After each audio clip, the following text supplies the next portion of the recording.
चील सिर्फ एक साधारण पक्षी नहीं है, वे आकाश के राजा और रानियां हैं। वे स्वतंत्रता, ज्ञान और शक्ति का प्रतीक हैं। जीवन में तोता मत बनो।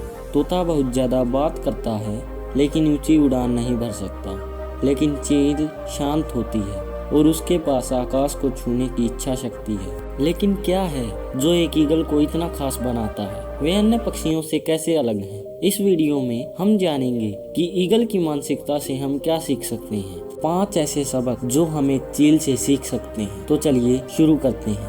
पहला, चील ऊंचाई पर अकेले उड़ते हैं। चील गोरैया, कोए जैसे छोटे अन्य पक्षियों के साथ नहीं उड़ते जो उनकी क्षमता को सीमित कर सकते हैं, जिसका अर्थ है कि संकीर्ण दिमाग वाले लोगों से दूर रहें जो आपको नीचे ला सकते हैं। वे दूसरे चीलों के साथ उड़ते हैं। एक कहावत है कि आप उन 5 लोगों का औसत हैं जिनके साथ आप सबसे ज्यादा समय बिताते हैं।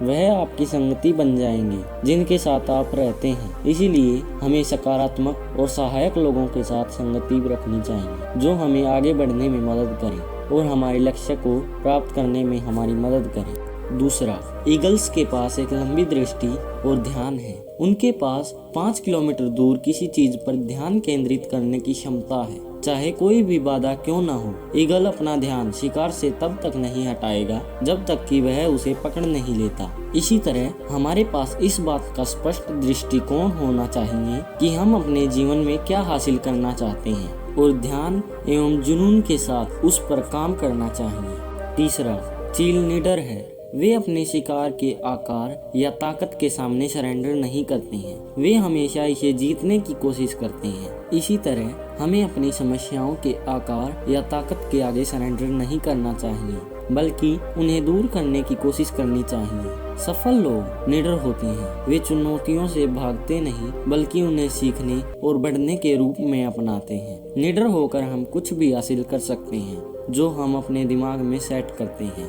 चौथा, ईगल्स साहसी होते हैं। ईगल्स को तूफान पसंद है। जब बादल इकट्ठा होते हैं तो चील एक्साइटेड हो जाते हैं। वे तूफानी हवा का उपयोग आकाश में खुद को ऊपर उठाने के लिए करते हैं और जब एक बार उन्हें तूफान में अवसर मिल जाता है तो वे इसका उपयोग बादलों से ऊपर उठने के लिए करते हैं। यह ईगल्स को शांति का आनंद देते हुए अपने पंखों को आराम करने का अवसर देता है। इस बीच अन्य सभी पक्षी बारिश से खुद को बचाने के लिए पेड़ की शाखाओं और पत्तियों में छिप जाते हैं। बारिश से बचने के लिए चील बादलों से ऊंची उड़ान भरते हैं। इसी तरह हमें अपने जीवन और काम में साहसी होना चाहिए। हमें चुनौतियों से नहीं डरना चाहिए और ना उनसे बचना चाहिए, बल्कि हमें अपनी चुनौतियों को अपने लाभ के लिए इस्तेमाल करना चाहिए। सफलता हासिल करने वाले चुनौतियों से नहीं डरते बल्कि वे उन्हें पसंद करते हैं और उनका लाभ उठाते हैं। 5वां, चील कभी भी मरे हुए मांस को नहीं खाते हैं। वे केवल उस शरीर से मांस खाते हैं जिसे वे खुद मारते हैं। वे बचे हुए के लिए समझौता नहीं करते हैं। हम इससे 2 बात सीख सकते हैं। पहला, कि हमें आत्मनिर्भर और स्वतंत्र होना चाहिए और अपने जीवन के लिए दूसरों पर निर्भर नहीं रहना चाहिए। हमें कड़ी मेहनत करनी चाहिए और अपनी रोटी खुद कमानी चाहिए। दूसरा, हमें आत्मसंतुष्ट नहीं होना चाहिए और हमेशा नई चुनौतियों और सीखने तथा बढ़ने के अवसर को देखना चाहिए। हमें अपने अतीत को अतीत में छोड़ देना चाहिए और वर्तमान पर ध्यान देना चाहिए।